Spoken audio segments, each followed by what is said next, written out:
First tonight, an exclusive. For 2.5 weeks, a group of cloistered Catholic nuns have barricaded themselves inside their monastery, protesting changes in their austere lifestyle. Tonight, we become the first outsiders behind those barricades, where the elderly leader of the protest breaks her silence exclusively to us. I can't say I feel proud of what's going on. I only say, my God, I thank you for letting me share your passion with you, and forgive them, for they know not what they do.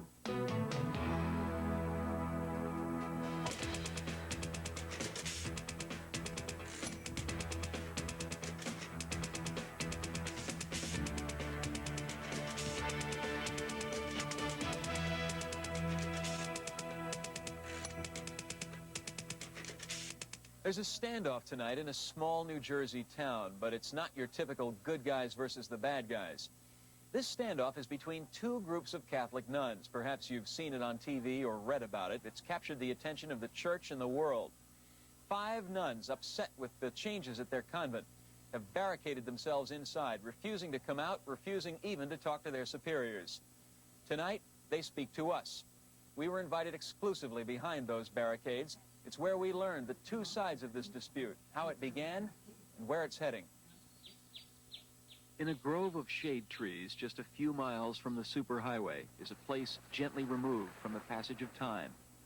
Here, behind stone walls and iron gates, 15 women worship the Lord.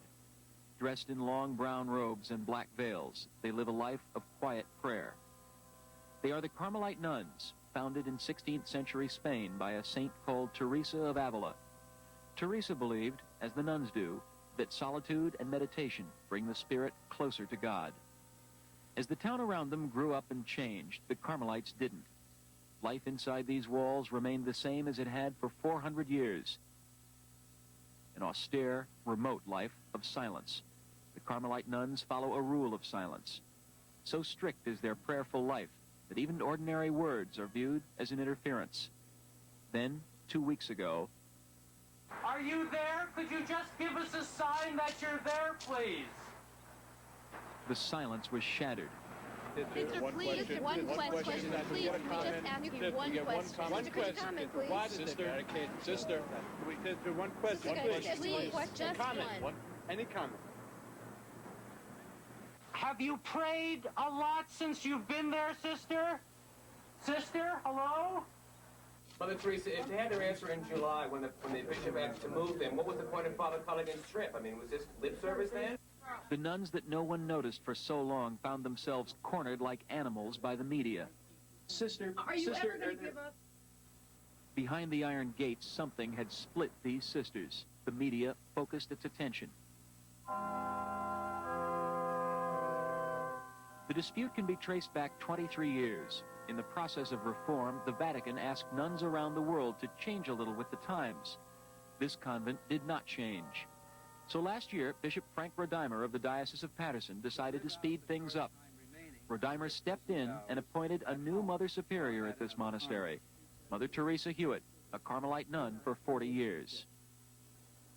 Although I was yet unable to speak to the protesting nuns, I could speak with Mother Teresa, the woman behind the changes. Getting in to see her still involves an almost Byzantine ritual, hundreds of years old. Upon entering the convent, I pulled a long cord, expecting to hear the sound of a bell. I heard nothing, except for the voice of a cloistered nun from behind a wooden cage. Sister, yes, we're from Fox Television. We're here to see the Mother Superior. She's expecting us. I was led into a small room with a chair, an iron grate, and a dark linen screen. Normally, the screen remains closed except for family visits and other special occasions. Our cameras were a special occasion. We should love each other. We should be sisterly in our relationships. Then what's going on here must hurt you terribly. It must be like a family being torn apart. That's exactly it. And it hurts us even more that it was brought to public like this. I mean, it's become international news. I can't believe it. I just talked to the BBC about half an hour ago. What were Mother Teresa's changes that provoked this conflict? They seemed simple enough. To comply with the Vatican mandate, she decided to update the antiquated lighting in the monastery chapel. Some of the nuns here feel that more light makes it more difficult to pray. She also allegedly added snacks and coffee breaks to the convent routine. To some members of this ancient order, these changes represented cracks in a lifestyle devoted completely to the Lord.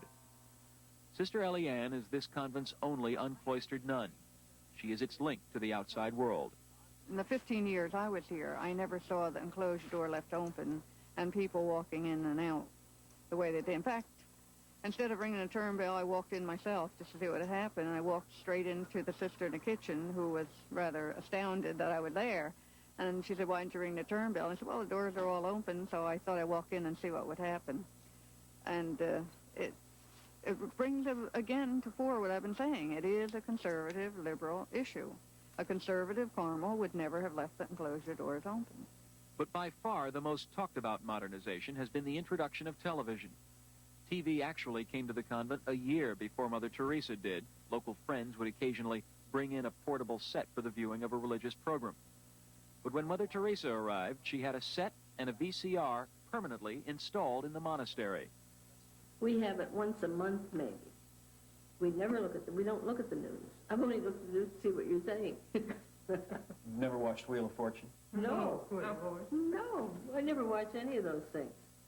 This brings us to the core of the current conflict.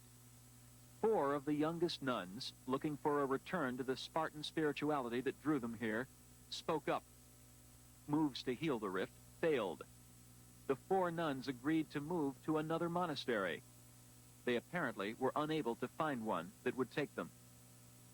On October 4th of this year, officials from the local diocese went to visit the 4 nuns. The nuns say the diocese threatened them with eviction. The diocese denies it.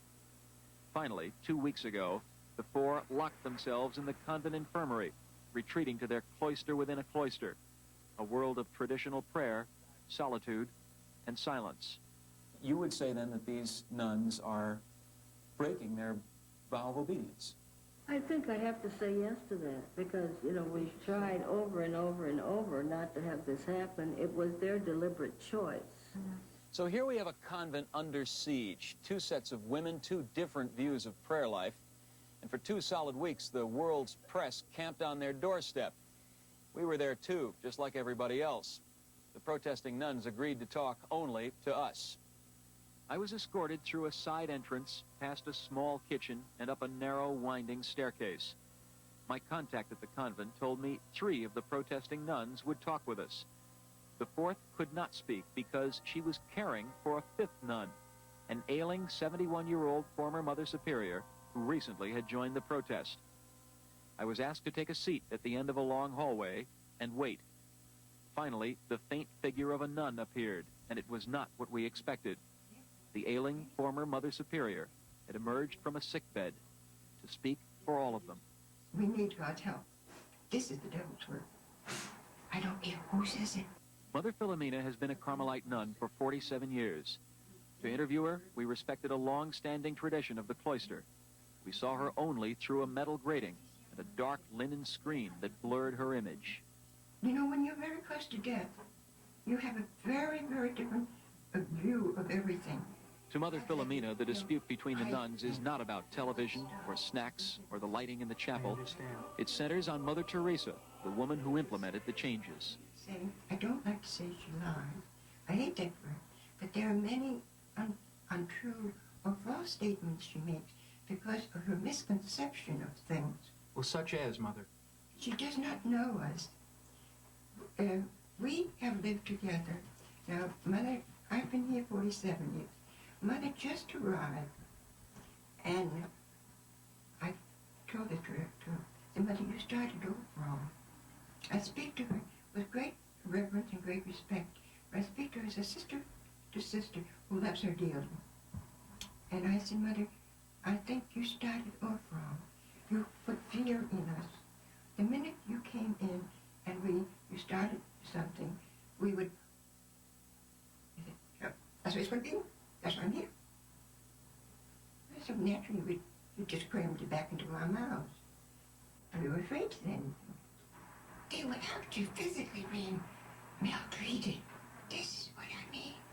We asked Morris Township Police about the nuns' charge of physical maltreatment. They confirmed they responded to the monastery twice, both times at the nuns' request. But they found no basis for any criminal charges. The police call this dispute a civil matter. Before I left, one of the sisters passed me a handwritten note. In part it read, Mother Philomena disclosed these facts expressing her sincere love and charity for all her sisters and her concern for their welfare. It was their way of saying that this ailing woman of God had spoken the truth and would stand by it. God sees us as we are now, and eternity is not something in the future. Eternity is begun right now, and it is in progress. This is what we fail to see. I only say, my God, forgive them, for they know not what they do. On Tuesday of this week, the Vatican sent a special emissary to investigate this sad feud that's torn a religious family apart. Father Kevin Culligan, a Carmelite priest, has prepared a report for the Holy See. It's now on its way to Rome.